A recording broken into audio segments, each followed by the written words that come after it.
Hello, everybody. Welcome to episode 8 of the Oscar Overtime podcast. I am Matthew St.Clair.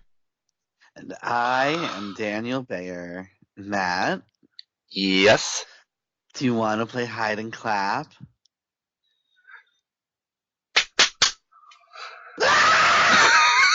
Oh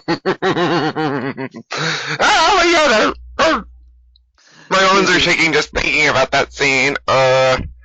Oh my god. Gets me every fucking time. Me too. Yep. So, as you could tell by us quoting that scene, we will be discussing The Conjuring, a film that for obvious reasons, got 0 Oscar love. Unjustly. As I said, there is a clear reason for that. Mm-hmm. It's called genre bias. Perhaps. Oh, yeah. John, I mean, that was probably one reason Toni Collette was ignored for her masterful redefining horror performance in Hereditary. Yup. I don't know how anyone can watch that I Am Your Mother scene and not give her all the awards. I don't know how anyone can watch the movie and not give her all the awards. Much like I don't understand how people can watch The Conjuring and not think that it is one of the best films of 2013. I know. I mean, interestingly, I wouldn't have given it many nominations, but I am curious as to what you would give it. I'm giving you lots of side eye right now. Well, it's not because it's horror. It's not because it's horror. Lupita Nyong'o is still my personal Best Actress winner for us. Oh, I'm not giving you side eye because of genre bias. I just don't know where I would nominate it. I would nominate a whole bunch of places. But let's start talking about the movie itself, because it's interesting, like, looking back on this movie, right? Because it's proven to be like one of the most influential films of the 2000s. Like, it's spawned a whole franchise kind of sort of thing, and the style of the movie has there are horror movies before The Conjuring and there are horror movies after The Conjuring, right? They have adopted this whole style. Even the films that are outside of The Conjuring universe, which I hate that term, but whatever. It's what it's called. Its style of scares, its editing tricks, its cinematography, like, this is horror movies now look and feel like this. Yeah. You know? So it's interesting to sort of look back on it and, like, having had 6 years with films that have been so influenced by it. And you would think that would mean that it sort of has, maybe lost a little bit of its power to scare or to affect you in any way. And I don't think it has. I don't think any of its power has been diluted at all since it came out. No, I mean, it holds up fantastically well. Yeah. I mean, I still get scared during the famous hide and clap scene. Oh my god. Plays me like a freaking fiddle. Every single time I jump. Every single time. It's brilliant. Yeah. Even the opening scene with the opening scene. Oh, with Annabelle? I mean, there's a reason that doll got its own series of movies. Yeah, that scary little thing. It's I so good. I hate dolls. I hate creepy dolls, even though I love the Chucky movies.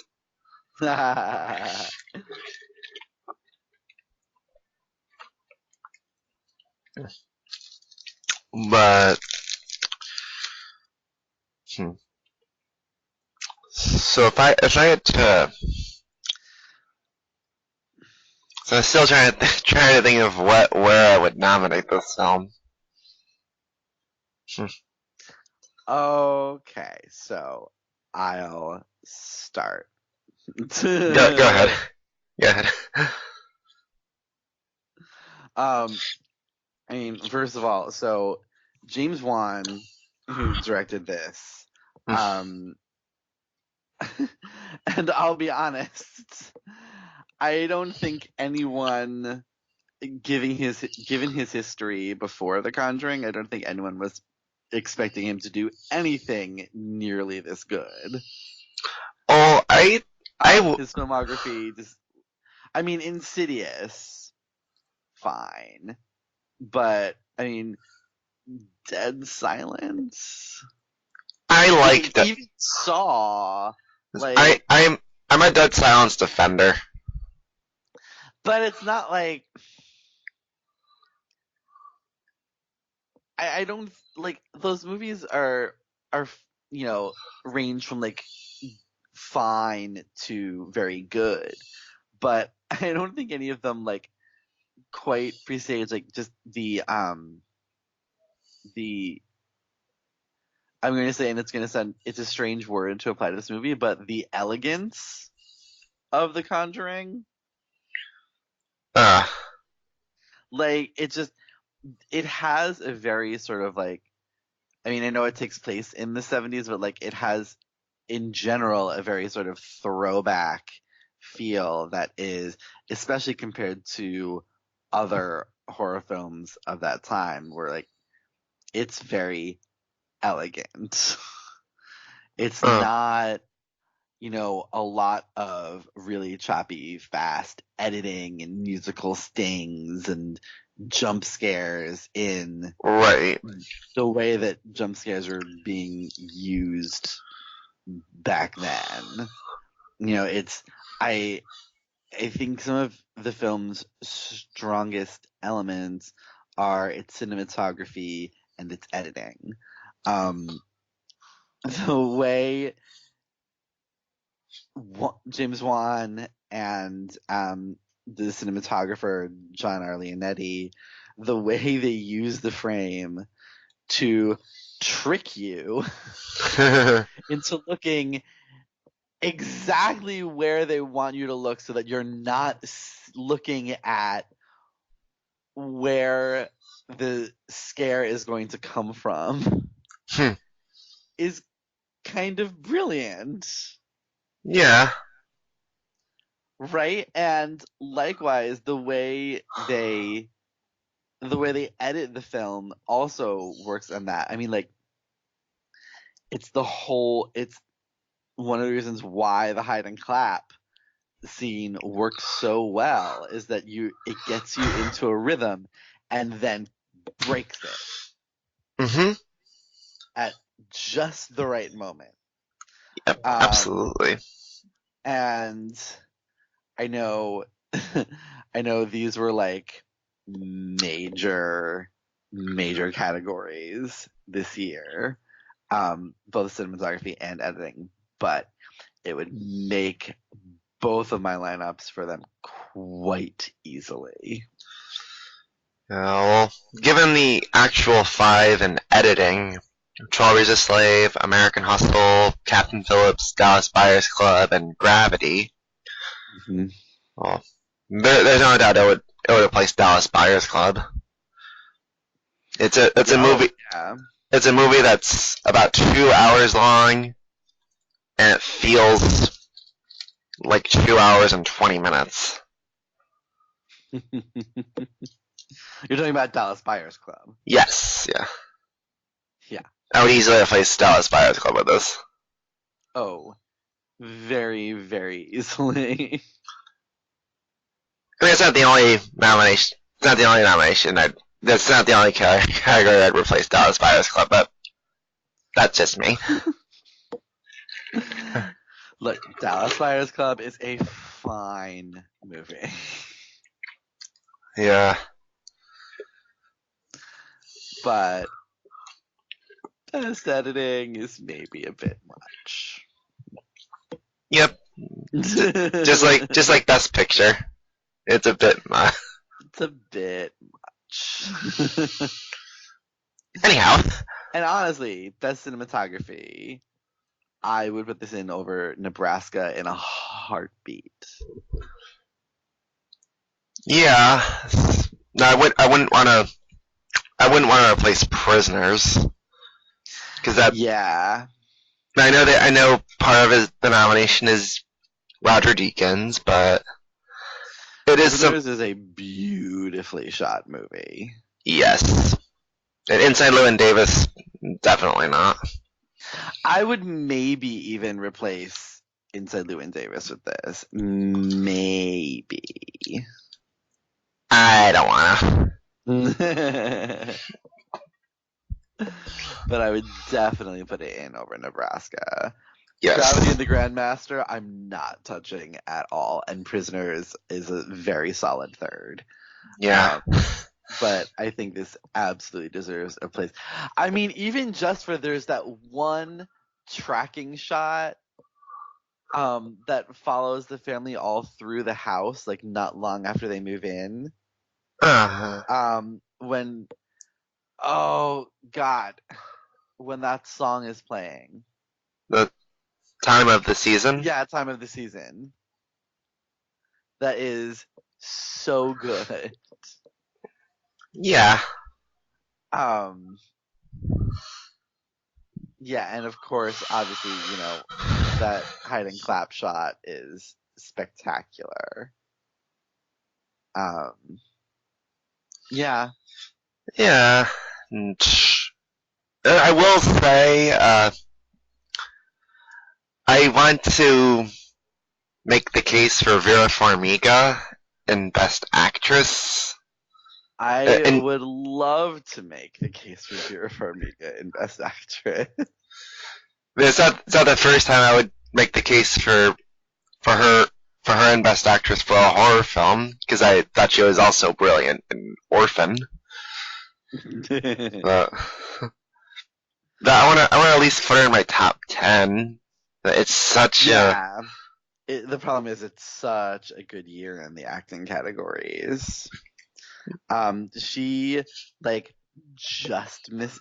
Both her and Lily Taylor would just miss for me. Lily Taylor, she's brilliant, but my issue is that if I were to nominate a horror performance in supporting actress, it would be Nicole Kidman and Stoker. Nicole Kidman is great in Stoker. I don't know that I necessarily agree that it's horror. Sort of. But that's splitting hairs. Sort of.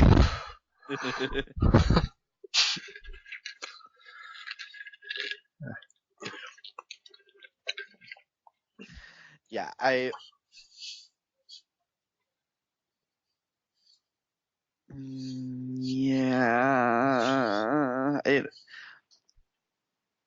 they would both not make my lineups, but they would come very, very close.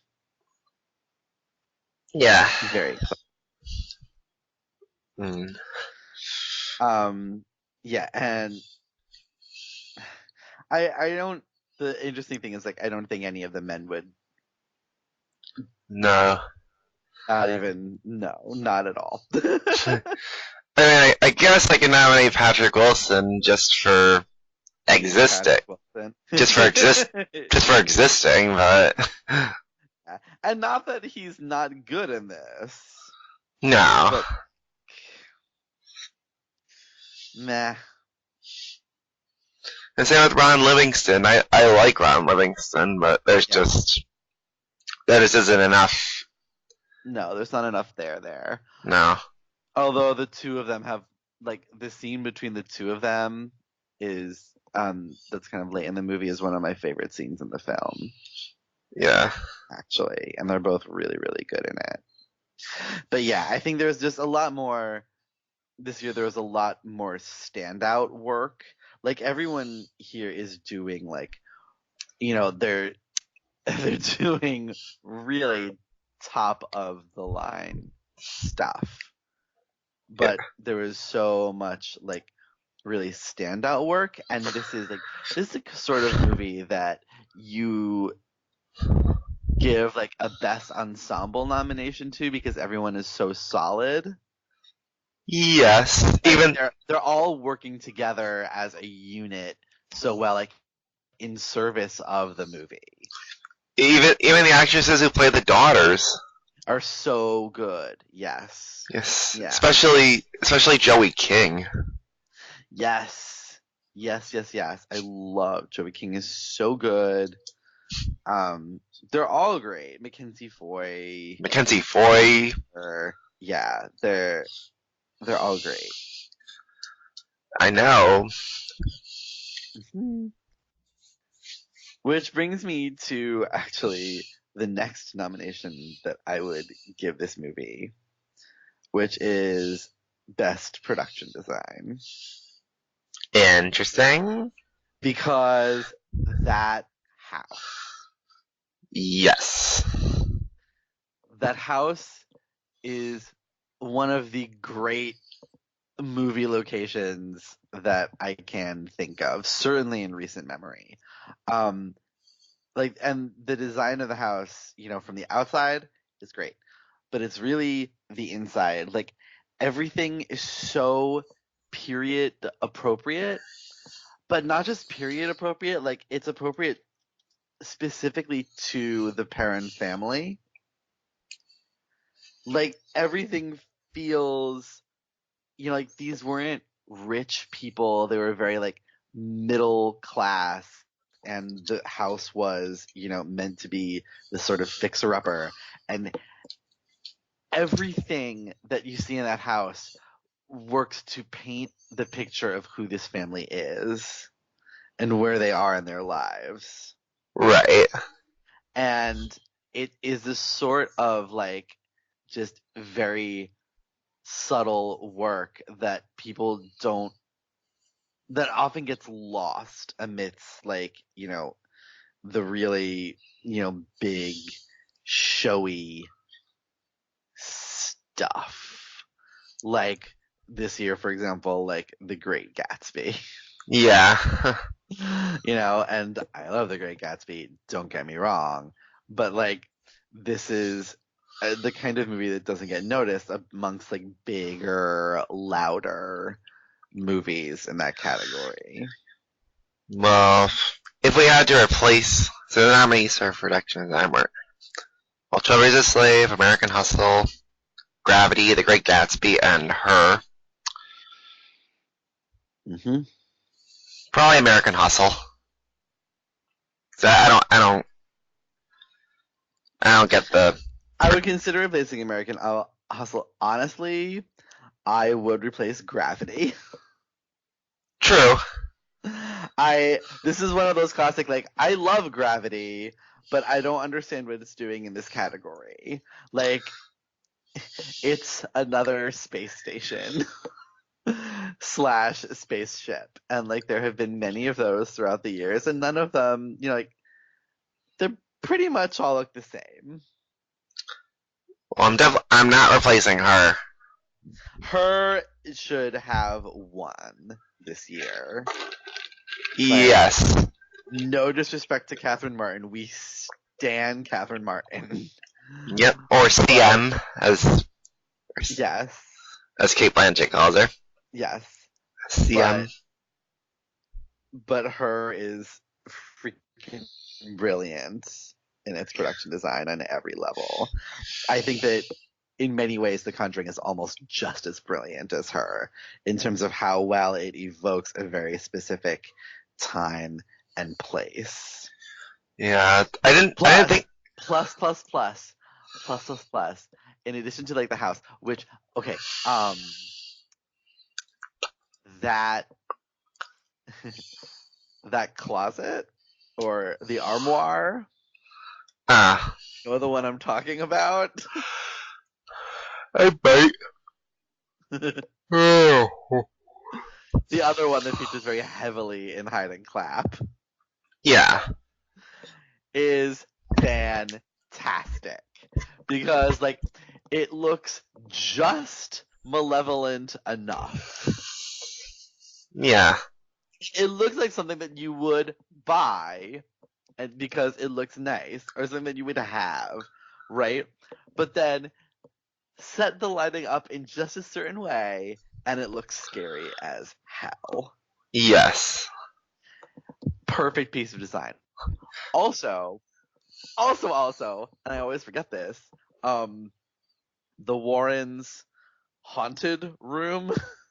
Yeah, Like all the number of things in that room, and each of them has a story, and you can feel it. You know, looking at all the stuff in that room, you can feel the weight of everything, how everything has a story to it. yeah. I love it. I think it's brilliant. There's so much going on with the production design in this movie, and I think it's great.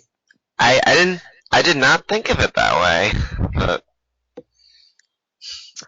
See? The other thing that I consider, and sometimes I nominate it here and sometimes I don't when I think back on this year, is best costume design. at least for the design on the Warrens. Because the design of the Warrens, yeah, is like so. I mean, Vera Farmiga's costumes in this movie are just iconic. And what everything Patrick Wilson wears. I mean, they look good on him because he's Patrick Wilson, but also, yes.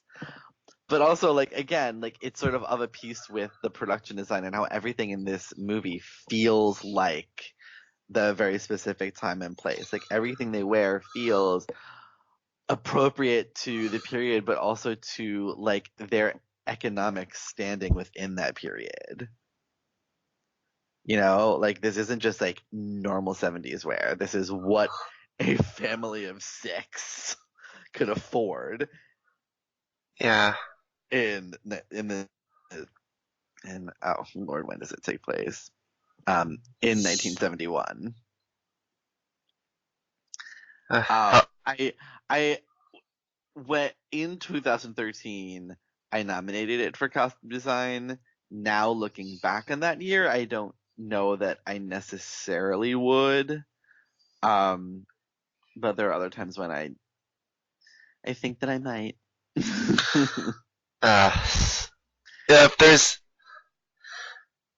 if there's one I would category where I would nominate it, it's probably either sound editing or sound mixing. Yes. Because I still don't understand the difference. Okay. So, sound editing. I always remember because sound editing used to be called sound effects editing, right? So Mm-hmm. it is like the actual creation of sounds. Yeah. Like the Foley artists, like the Foley work that people do. With sound. And sound mixing is like the sound levels of things. You know, how everything the volume of everything and how everything sort of fits together, right? I would I think I would definitely put it in for sound mixing. Probably. Yeah. I don't know about sound editing, and I would put it in over Captain Phillips or Lone Survivor, and maybe even over Inside Llewyn Davis. Well, I haven't seen Lone Survivor. I know, which is why I can put it in over that. Yeah. And I haven't seen The Hobbit either. The Hobbit, The Desolation of Smaug would only get in for me because of the work on Smaug himself. It's fantastic. I've never. I haven't seen the Hobbit films, so I can't really comment. It's not a great movie, but everything with the dragon is pretty much perfect. Yeah. And I say this as a big dragon lover, so it had to do a lot to impress me. Yeah. Oh, I know that. Yeah. So if I had to replace The Conjuring with anyone in this category, Lone Survivor. Mm-hmm. It probably got him just because it's a war film.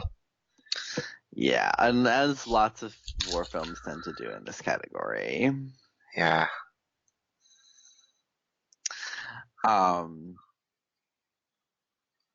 Yeah, I'm less sure about if I would put it in sound editing. I don't think I would. There isn't anything that stands out, I guess, about the sound editing, about the the sounds that were created for it. I don't know. Nothing really stands out. I'd probably put like Her in there over that. Because, Her has to think about, how the different technology things sound in its version of the future, Yeah. That's why a lot of animated movies get nominated in sound editing. Yeah. Because they're literally creating everything from whole cloth. Yep.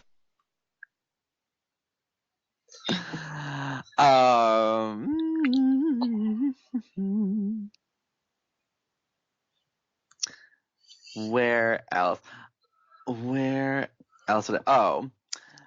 So if there were 5 nominations, I would put it in best makeup and hairstyling. Perhaps. I don't know if I'd put it in if there were 3 though. Oh, I would.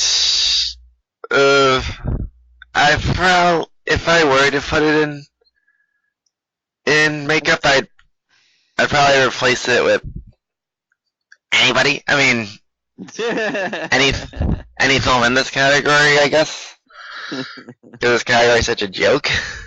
Probably put it in over the Lone Ranger, obviously. I mean, honestly. Yeah.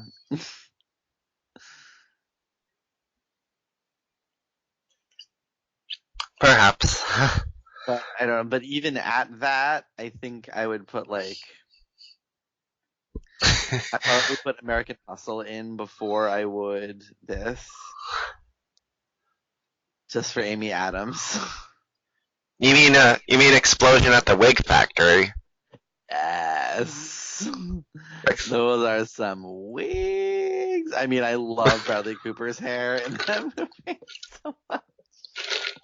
Yeah, I mean, it's probably it's not really crushing that the film lost 10 Oscars, but if it had to win an Oscar, it should have been for makeup.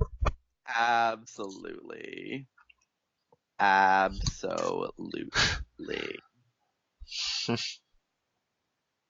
But and then for me, this does make my best picture lineup for this year. It doesn't. It is like right. It makes it like just under the wire. It's like on the bottom of the list for me, but well, it's the only reason it doesn't make mine is because it's just. I mean, I love The Conjuring, but it's probably it's easily the best horror film from this year. Mm-hmm. But there are plenty of other great films that I would. Yeah.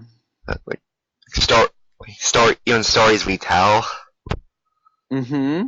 Stories we tell. Frozen. Blue Jasmine. I would definitely not put it. I would not put Blue Jasmine over this movie. I like Blue Jasmine. It's a film that I like it too, but not over this.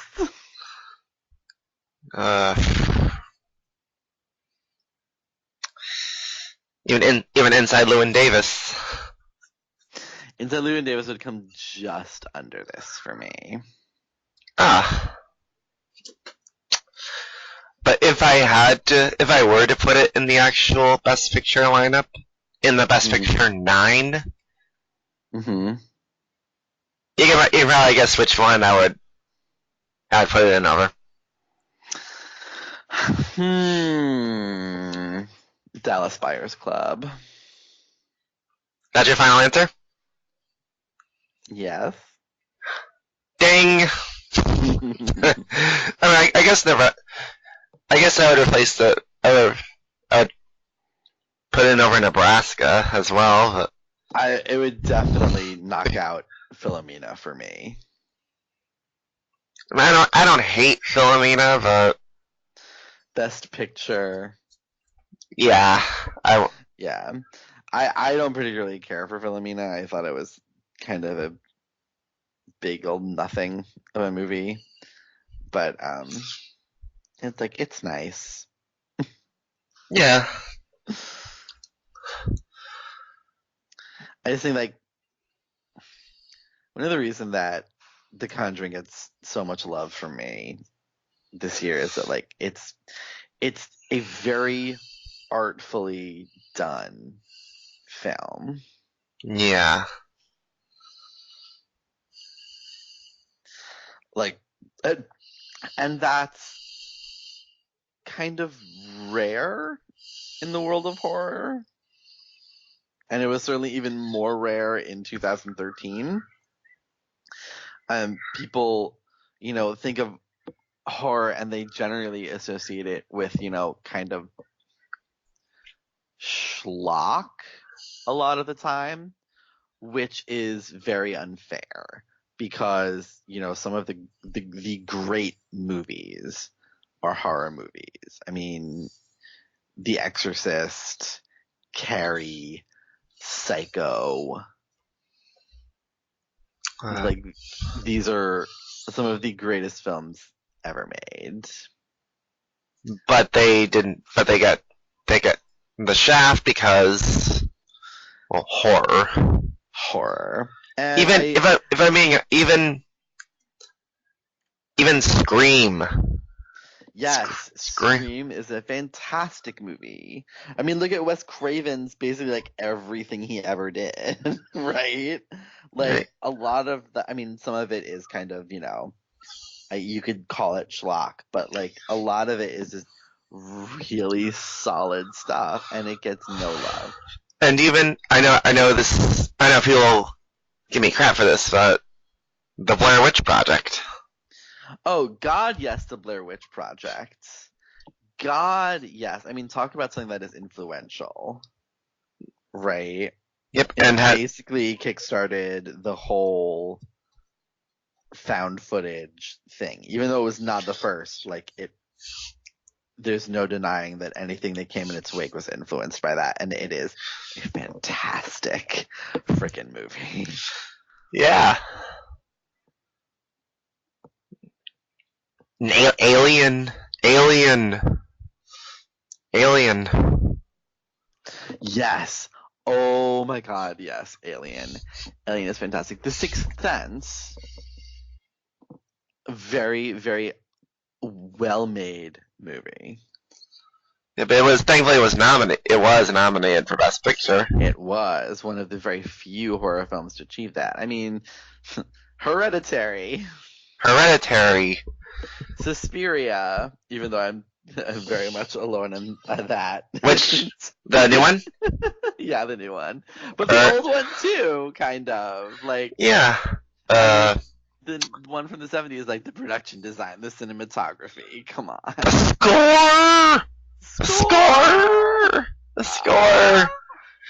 Oh my god, yes.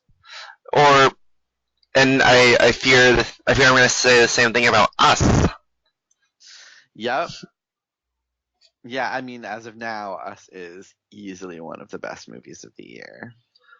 And Lupita Nyong'o should be a strong factor in the Best Actress race. Oh my god, the movie came out in February, March, and I still think about Lupita Nyong'o's performance in Us. I at least think about that monologue that Red gives.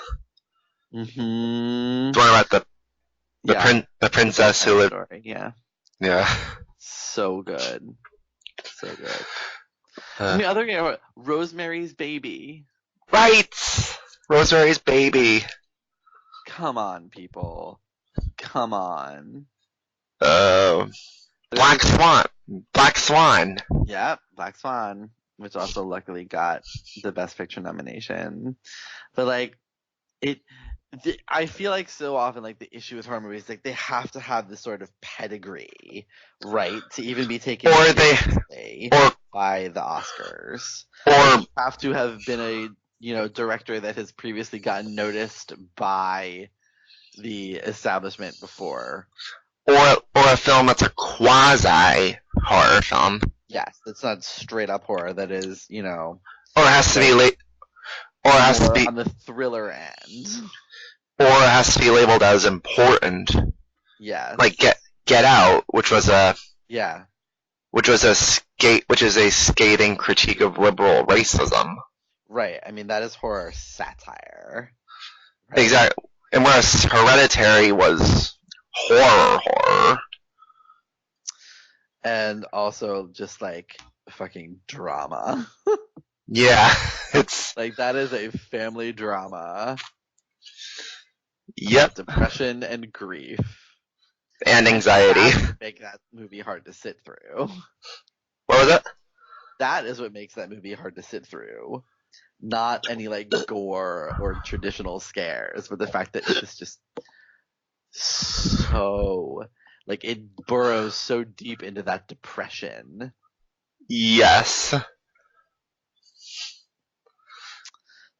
But yeah, the history of horror at the Oscars is very sad. Even Killing of a Sacred Deer, if you can call it that. I don't know if I'd go quite that far. I didn't love that movie, but there are certainly elements of it. Oh my god, so I'm a photography of that movie. Because I'm maybe one of 20 people that loves Killing of a Sacred Deer. I definitely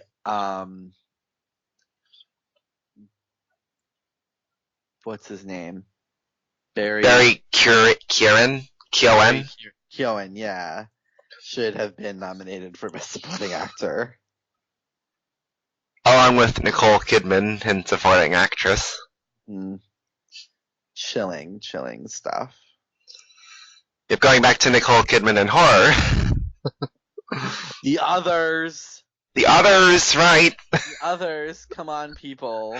And I know she was nominated for Moulin Rouge, but she was nominated for both of them, let's be honest. That was a body of work nomination, as much as Moulin Rouge just happened to be the one that is on the forever immortalized.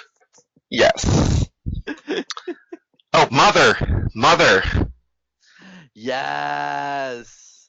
Another like sort of satire-y movie that is really difficult to sit through. And Jennifer Lawrence does some of the best work of her career. Yeah. And come on, I mean, Kristen Wiig, Best Supporting Actress. Michelle Pfeiffer, Supporting Actress. Oh my god, Michelle Pfeiffer in that movie is so good.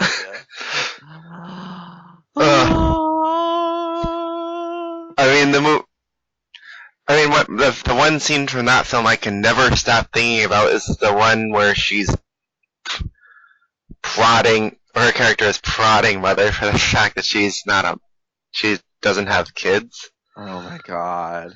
She's perfect. She's perfect. She's like coiled viper striking. Oh, oh, ugh. God, she's brilliant. God, she's brilliant. The sound in that movie, the sound mixing in that movie. Oh my God. Yeah. Spectacular. I mean, we Yeah. could go on and on and on about Yeah. great horror films that got completely ignored by the Oscars. Yeah. So The point is, The Conjuring was definitely ignored in 2013. yeah. And I would say very unjustly so. Even if it may not make your top 9 or 10 of that year, I think it's hard to deny it's one of the best films of that year. And better than some films that got nominated for Oscars, frankly. Yes. So in the end, I would give The Conjuring nominations for Best Picture, Best Sound Mixing, Best Production Design, Best Cinematography, Costume Design, and Best Editing. That's 6 nominations. I'd give it sound mixing.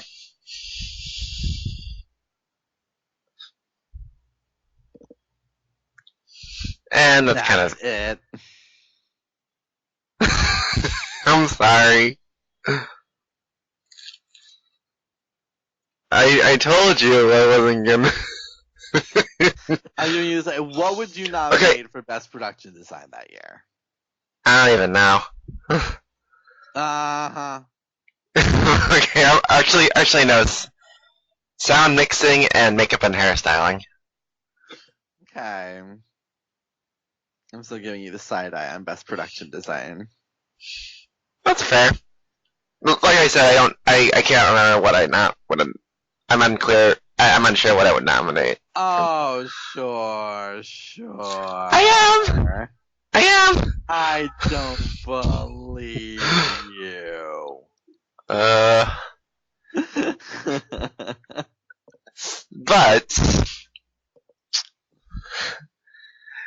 be sure to let us know what you think would what nominations you would, how many nominations you would give it.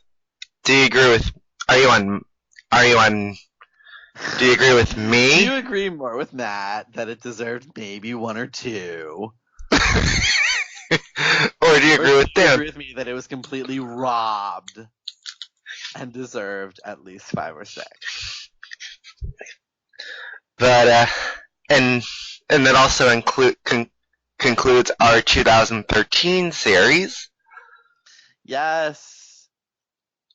It sadly concludes our 2013 series. There are a lot of movies that I think the Academy that got shafted by the Academy this year, which is like to be expected because it was a great year for film. Yep. We can't cover them all, but tell us what your favorite movies that the Academy ignored were this year. Yes. My if I had to pick one, my favorite the Academy completely ignored was Frances Ha. For me, it was a film that we've discussed on the episode on the podcast, and that is Short Term 12. Mm-hmm.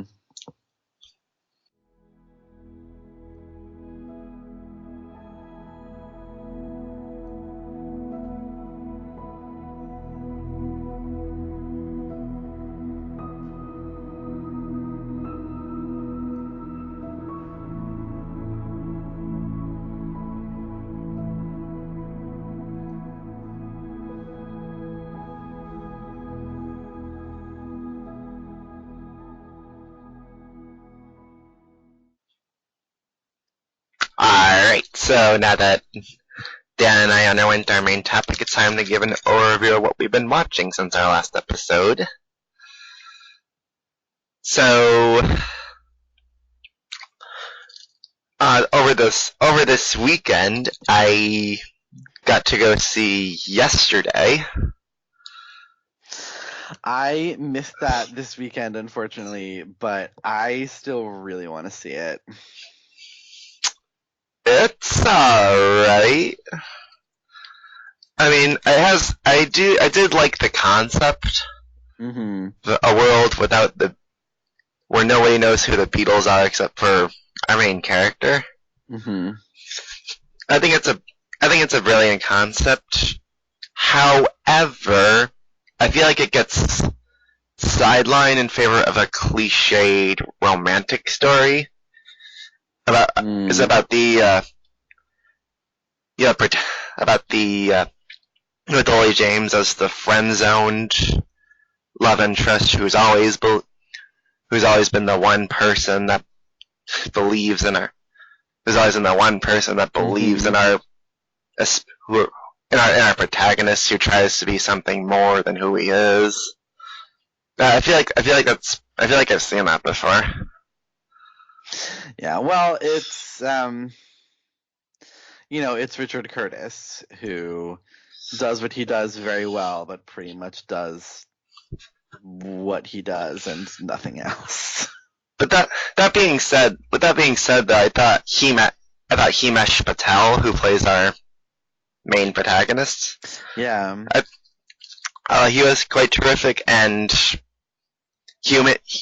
as for Human Ray of Sunshine, Lily James, she's this. I think this film proves that she's a definite star because she can create such magic from a nothing part. Mm-hmm. Very, I love her.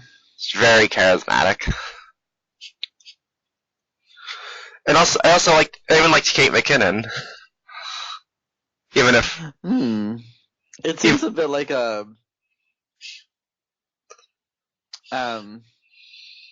strange role for her. I mean, she plays the Himesh Patel's money hungry agent, but she's still and there's not much for her to do, but she does what she can. She does a good job at what she's given. I mean, I love her, and I can't imagine her giving anything less than 110%. Right, exactly. And I was before the film came out, I was also excited because Ana de Armas was supposed to be in it, but her role was cut from the film entirely. Oh. Thankfully, she's going to be in Knives Out later this year. Oh, did you see the trailer for that? For Knives Out? I did. That looks so good. I will say, like, I'm very excited about this movie. I don't think the trailer is particularly amazing. I've seen a lot of people like really, really loving this this trailer, and like while I think the movie looks good and it is definitely like at or near the top of my list in terms of movies I want to see for the rest of the year, I don't think the trailer it's basically a whole lot of close-ups of actors I love. Is fine, but also I need a little bit more from a trailer. I like the close-up on Chris Evans. I mean, yes, and Chris Evans looks great in this. I also love Daniel Craig's sort of low-rent James Bond. if Joe Bang from Logan Lucky became James Bond. Yes, and I'm here for it. I'm absolutely here for it. Yeah. Oh, and also on the last day of Pride Month, I got to catch up on Big Little Lies season 2. I love Big Little Lies so much. What can we say about Meryl Streep? I mean, perhaps that it just took a character named after her in order to truly bring out the best in her. Oh, this is this is not hyperbole. I feel like this performance is better than all of her Oscar nominated performance this decade besides The Post. Yeah. I mean, a lot of my issue with sort of, I guess, latter day Meryl Streep performances is that a lot of the times I see Meryl acting Right. instead of seeing character. And this is one of those things where, like, I see the character. I don't see Meryl acting. I just see this woman. Like, she is really taking advantage of the fact that it's a TV show and it's so rich and there's, a long arc. Like, there's lots happening. The character is so rich to begin with. But she is really making this a full, like, a truly full lived-in character. I think it's one of her most lived-in performances in a long time. Yeah, if I'm being honest, this is the kind of Meryl that I like, where she relies on her layered naturalism rather than accents or makeup transformations. Yes. I mean, and even as much as I do love Meryl, I feel like she's had a tendency to play it safe in terms of the roles she plays. But it's nice to see her play it's nice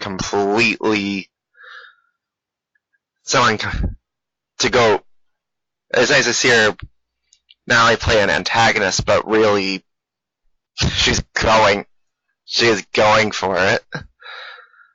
Yeah, oh my, every scene between Meryl and Reese Witherspoon. I am waiting for Reese to throw that ice cream. I am waiting for Reese to throw that ice cream at her. Oh my god. And I also, one thing I love about this season is that Zoe Kravitz has a more expansive role. Yes. Because the thing is, I've always been a believer in Zoe Kravitz. I think she's better than her career tends to suggest. Agree. And I'm glad that the show is finally properly. I'm glad she has a project that is finally making proper use of her skill set. Yeah. Agreed. She's fantastic. And of course, Laura. I mean, what is there to say about Laura Dern at this point? Exactly. This is her house. She lives here. Yeah, I don't blame her for not wanting to not be rich. I do not blame her at all. Then she wants to throw an expensive disco party for her daughter. Do it. Let her, I say. Let her. Amabella deserves only the best. Especially after went through last season. Oh my gosh, that poor girl. And Nicole, of course, is amazing. Cool Kimmy. And Crystal Fox is... Honestly, Nicole Kidman is continuing to do the best work of her career on. Yes. I mean, just beyond. And even Shailene Woodley, I think this is also the best work of Shailene Woodley's career by a long shot. And Reese Witherspoon is doing her best work. Everyone involved is just doing their best work, like. And also, get it. And also Crystal Fox as Bonnie's mother. So good. Yes. Good. Yes. Every scene with her that episode was. Yes. Yeah. But that's I all. had an interesting week at the movies myself. Not long after we recorded the last podcast, I saw Toy Story 4. Did you bring a box for Kleenex? These fuck this movie. Because I mean, I was ready for it, right? I was totally ready for it because Toy Story 3 wrecked me. So I said, bring it on, Pixar. Do your worst. I'm ready to cry all the tears. And for 90% of the movie, I was totally fine. Ah. And then the very end happens, and tears just streaming down my face. What are you doing to me, movie? I'm not as in love with the movie as a whole as I was Toy Story 3, for example.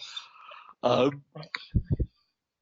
just sort of it's essentially the fourth time we've seen this exact plot. But the character work, Woody's character arc, sort of throughout the whole series, but particularly in this movie, is stunning.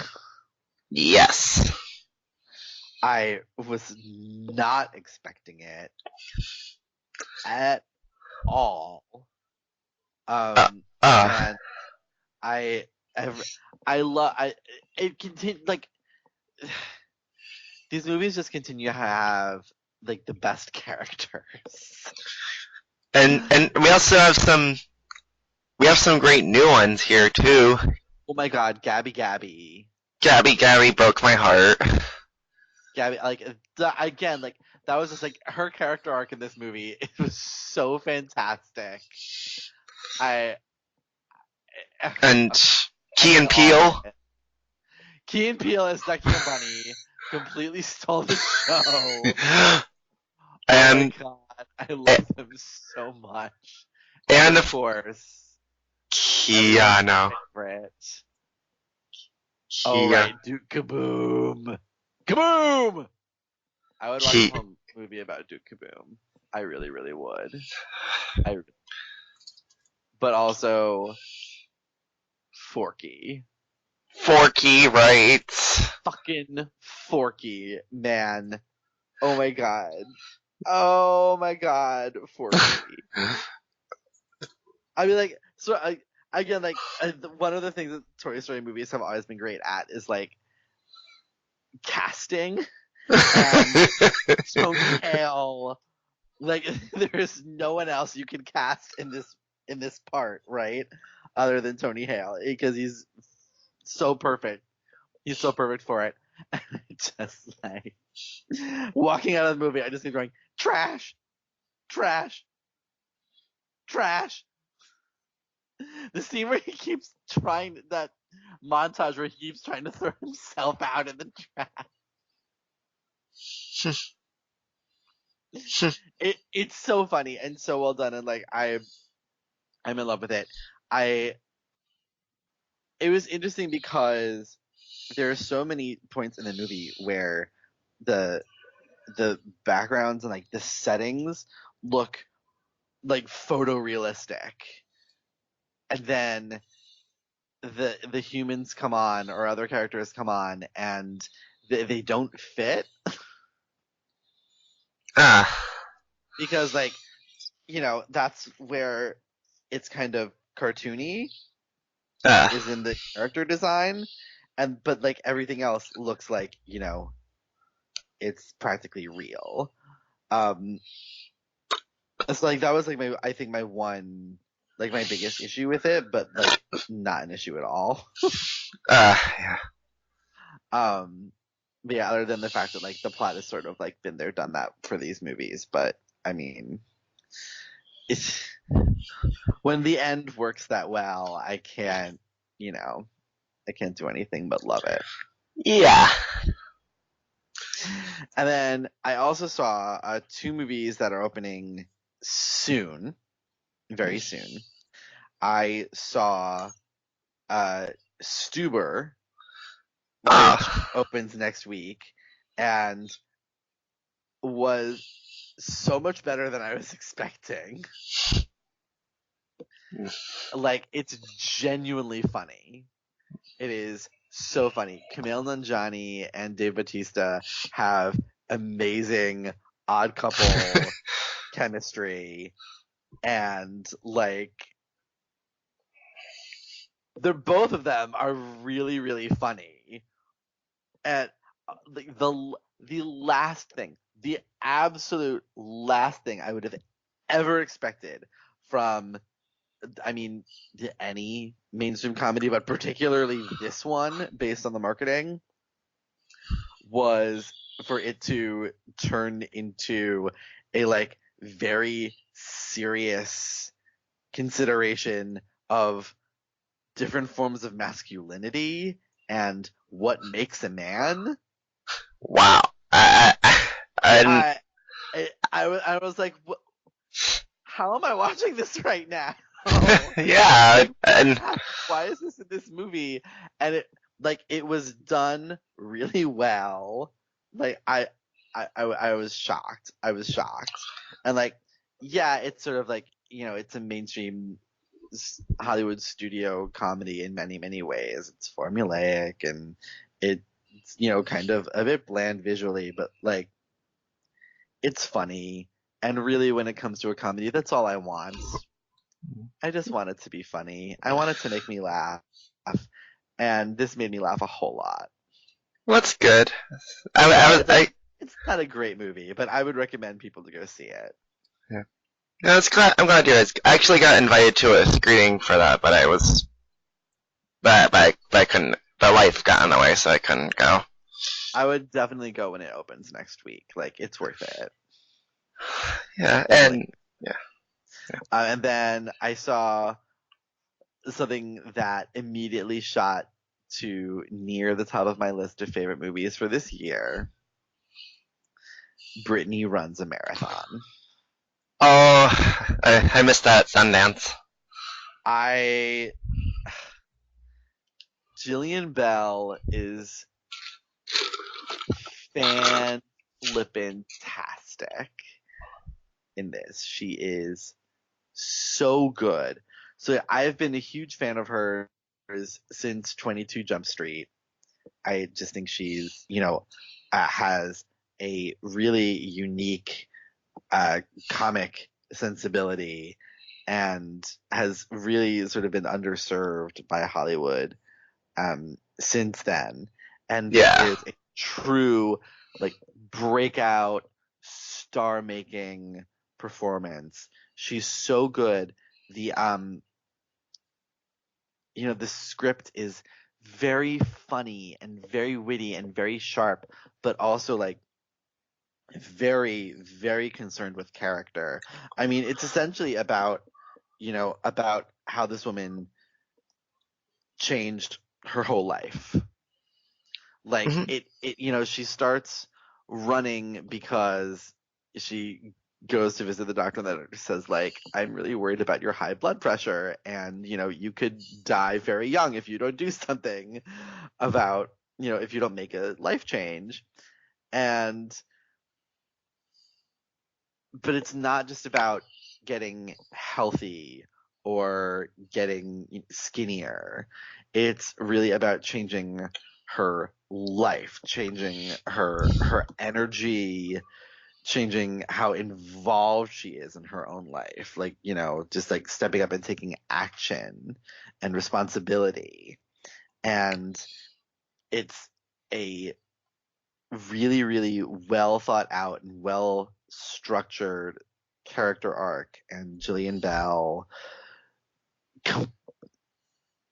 she runs with it. She, just takes what the movie gives her and runs with it. And she's fantastic.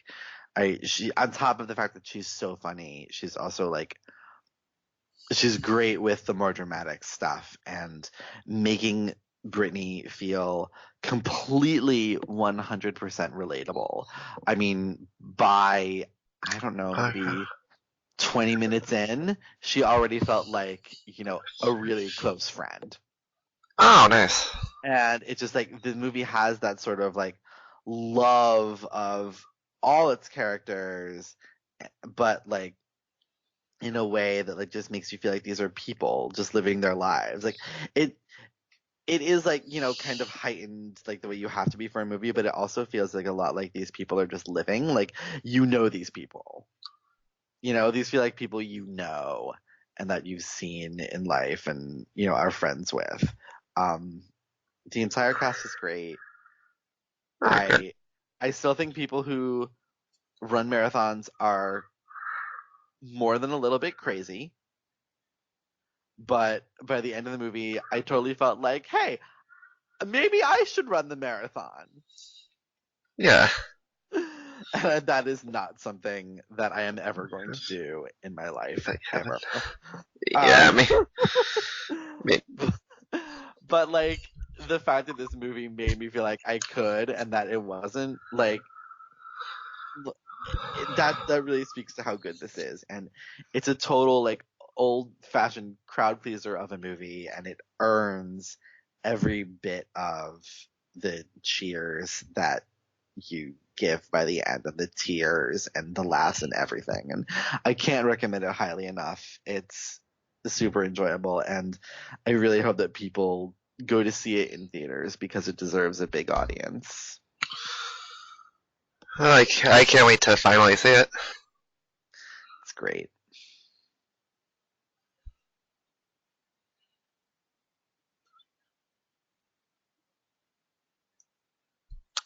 So, before we call it a day, remind our listeners where they can follow you on the internet. Yes, you can follow me on Twitter at DansandDan on Film. And you can find my writing at Next Best Picture and The Film Experience. Matt, where can our listeners find you on the internet? On Twitter and Instagram at FilmGuy619, and you can be sure to check out my freelance work on places like Award Circuit and Cinema Entries. And you can be sure to listen to the Oscar Overtime podcast on you can listen to the Oscar Overtime podcast on Podbean and Spotify, and follow our Twitter account at Oscar Overtime. This is Matthew St.Clair. And Daniel Bayer, signing off. Happy 4th.